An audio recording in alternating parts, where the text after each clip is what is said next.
ए मंदिर कहानी शुणिले आपणक लोम टांकुरी उठिब।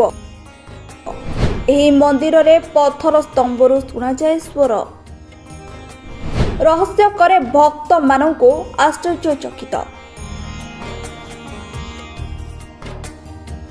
भारतर इतिहास रे एमिति अनेक मंदिर रही जहाकू देखिले लगे जेपरि मनुष्य नुहे कौनसी अलौकिक शक्ति याकू तैयारी करछि।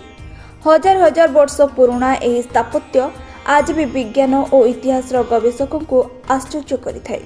एमिति एक अद्भुत मंदिर हेउछि कर्णाटक ऐतिहासिक स्थान हम्पी थिबा विठल मंदिर।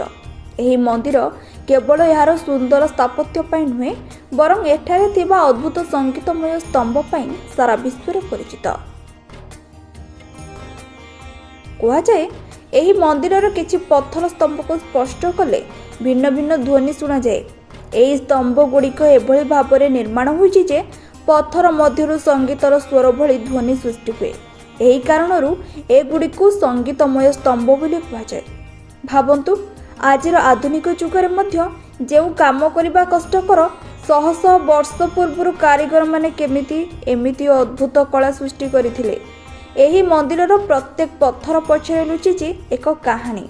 प्राचीन कारीगर माने केवल पत्थर काटी नथिले, सेमाने पत्थर भितरे कला विज्ञान और संगीत को जीवन देइथिले।